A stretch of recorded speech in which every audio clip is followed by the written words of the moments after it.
It's the 10th year since the collapse of human civilization, and the survivors are being forced into a desperate struggle where they prey upon each other. Seeing strangers approaching, the man hides in a secluded cabin in the woods, trembling in fear, unaware that these people are the ones he had provoked. Just yesterday, Jake went hunting with his father. His father had successfully injured a large wild boar. When the father and son tracked the blood trail, they found that the boar had jumped into a swamp. Now, with no other options, they had to widen their search for supplies. After walking a distance, the father and son found two cars that had been blocked by branches. Both the car doors and trunks were open, indicating they had been looted, but they still decided to search inside. Jake accidentally triggered the car alarm, drawing a disapproving look from his father. Feeling a bit embarrassed, Jake remained silent while his father hurriedly rummaged for cigarette butts that had fallen in a corner. Jake, lucky enough to find a packet of expired biscuits, hid them away but accidentally set off the car's horn. The sharp sound of the alarm shattered the silence of the forest,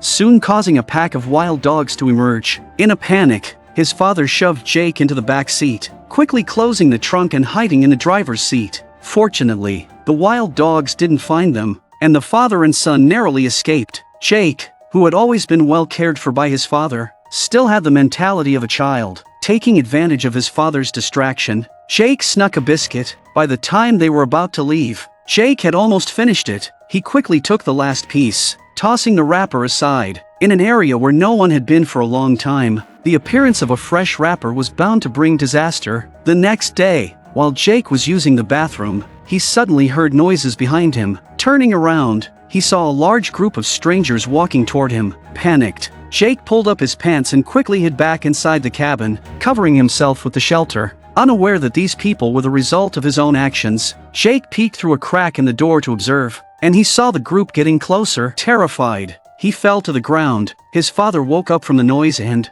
noticing Jake's panic, immediately became alert. Seeing the large group heading toward the cabin, he knew a battle was inevitable. His father quickly packed their belongings, putting essential medicine into a backpack, and handed it to Jake, who was still in shock. Jake started to regain his composure as his father kicked open a wooden board and rushed them both out through the back door. But with his wife severely injured and unable to travel far, the father had to make a painful decision. He hid his son and daughter-in-law in a septic tank and faced the group of killers alone. Despite his father's strength, he only managed to injure one person before being overwhelmed and knocked to the ground with a stick. The group took advantage of the moment to kill him. Witnessing his father's death, Jake and his wife were both terrified and heartbroken. To survive, they had to stifle their sobs. The group then looted the cabin, taking everything useful. When they saw Jake trying to escape, one of the robbers noticed the discarded backpack. Opening it, they discovered the precious medicine inside and rejoiced. In a post-apocalyptic world,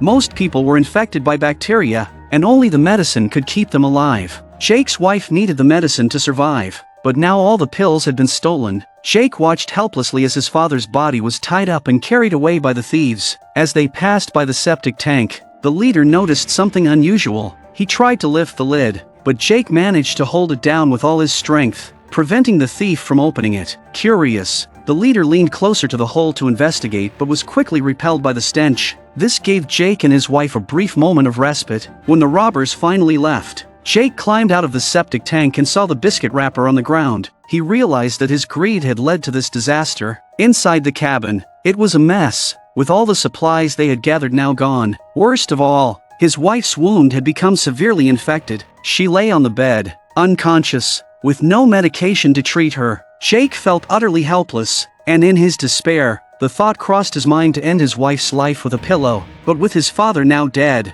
Jake couldn't bear the thought of losing his beloved wife as well. Determined, he decided to find the medicine. He left the cabin, leaving his wife with the last of their water supply. He wedged a branch against the door to protect her. Jake followed the blood trail from his father's body as he hiked through the wilderness. The ground was already covered in frost, and Jake was dressed only in a t-shirt. He didn't know how long he had been walking when exhaustion set in. His limbs grew numb, and he collapsed onto the ground. Just as he was about to lose consciousness, he saw a young boy passing by. Jake immediately seized the opportunity and followed him. When the boy reached his home, he spotted Jake and hurriedly ran inside, locking the iron gate behind him. But the gate couldn't stop Jake. He kicked it several times until the rusty door gave way. The boy, frightened, hid in his grandfather's arms. Jake, however, didn't harm the grandfather and grandson. He only took the old man's clothes to keep warm. After putting on the clothes, Jake continued his search for the robber's hideout. He discovered more bloodstains on the ground and some scattered bones nearby. Jake immediately realized that his father had been eaten by the thieves,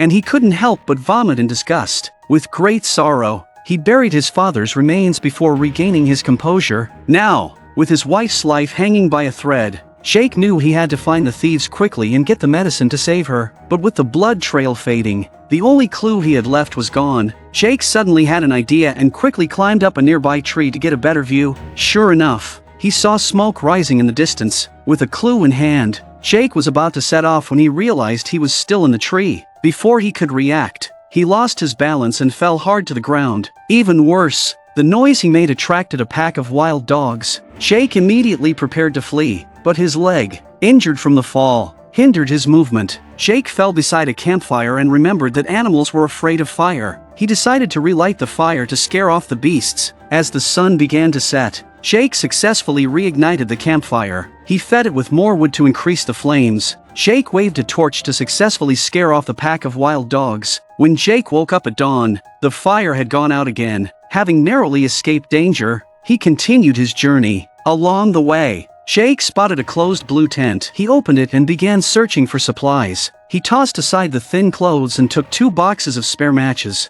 a rusty knife, and what appeared to be a useless whistle. Just as Jake was about to leave, he ran into the young boy again. The boy, frightened, immediately turned and ran. Jake continued following the small river through the forest. He noticed a pool of blood floating on the water's surface and immediately hid. Jake cautiously observed his surroundings and saw the only woman among the robbers cleaning a knife by the river. Jake didn't act rashly but picked up a stone and quietly followed the woman to the robbers' camp. Seeing that only the woman was left behind, he considered rushing in to rob them. Suddenly, Jake noticed a trap his father had set. He carefully avoided the bell-tethered line and immediately spotted the familiar backpack inside the camp. Jake quickly searched the bag, but the medicine was gone. He started rummaging through the camp further, but the woman had already sensed something was wrong and began to circle around to launch an attack. Fortunately, Jake noticed the danger through a mirror. He avoided the woman's attack and fought back. However, the woman was surprisingly strong, and Jake was unable to get the upper hand. In his struggle,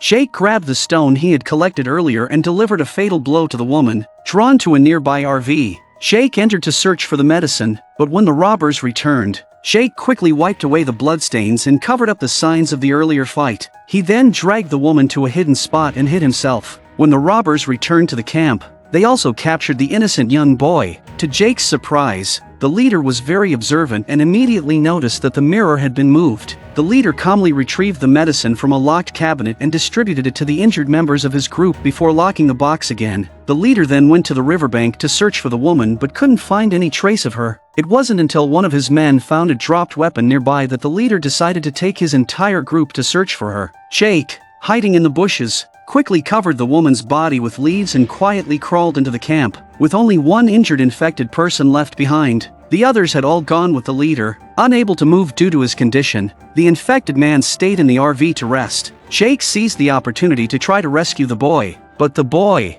suspicious of him, immediately shouted for help. The infected man, annoyed by the noise, got up and entered the RV to check, but found the boy had escaped after Jake untied him. The infected man immediately ran after the boy, and Jake took the chance to approach the locked medicine box. But just as Jake was about to open it, the leader returned to camp. Jake quickly hid under the RV. He saw the robbers had found the woman's body. Some of them still had a sense of humanity and didn't eat her, instead choosing to give her a proper cremation. To avoid exposure, Jake had to stay hidden under the RV for the entire night. The next morning, when the leader was still asleep, Jake quietly entered the RV. In the dim light, he used his small knife to cut the ropes and took the key hanging from the leader's neck. Jake successfully opened the medicine box, quickly pocketed the pills, and used the lock to secure the RV door behind him. Just as Jake was preparing to leave, he accidentally triggered a bell-tethered line. The sound of the bell startled the sleeping leader, who immediately tried to exit to catch the intruder. However, he found the door locked from the inside. Enraged, the leader began to violently slam the door, eventually breaking free. Jake ran desperately through the forest while the leader and his group gave chase, quickly closing the gap.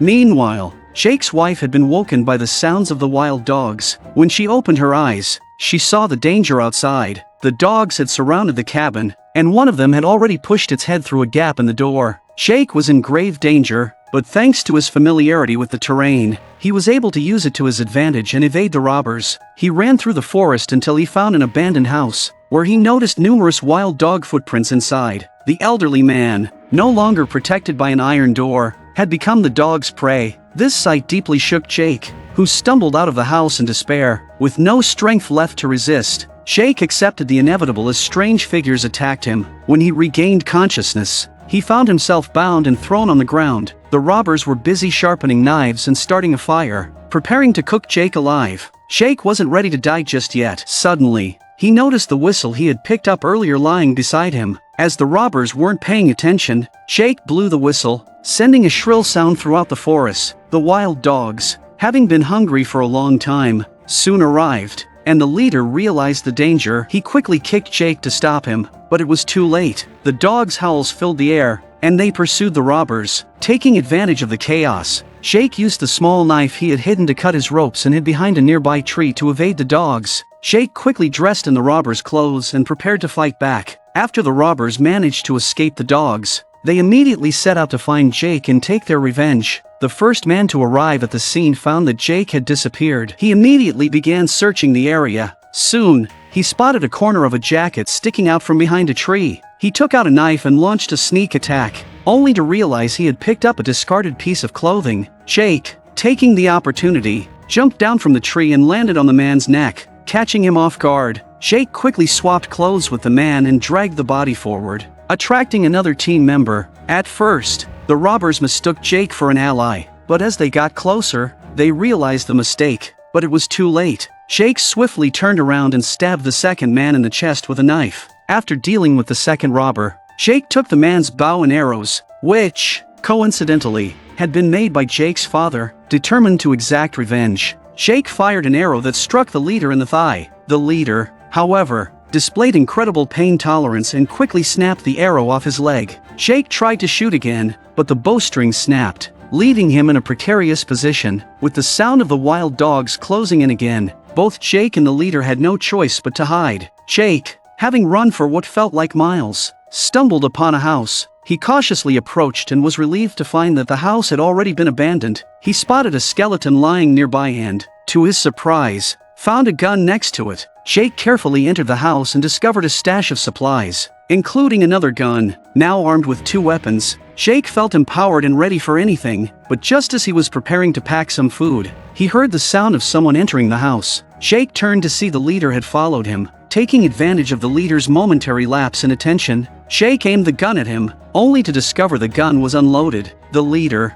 now emboldened, advanced and engaged Jake in a brutal fight. Clearly, Jake was no match for the leader, who quickly pinned him to the ground and began to beat him mercilessly. Jake quickly thought of a plan and pressed down hard on the wound on the leader's thigh. Sure enough, the leader groaned in pain and loosened his grip. Taking advantage of the moment, Jake struggled to rise and grabbed another weapon from the table. Without hesitation, he pulled the trigger. This time, the leader wasn't so lucky. Jake finally broke free from the chase, and without wasting any time, he immediately rushed back home. As he passed by Silver Sun's house, Jake left 3 cans as compensation for them. Jake then hurried to the forest cabin. Upon arriving, he found that the cabin's barrier had been destroyed and his wife was nowhere to be found. Seeing this, Jake collapsed to the ground in agony, overwhelmed by a deep sense of despair. At that moment, someone approached Jake from behind, slowly placing a hand on his shoulder, and picked up the hope for Jake to return home.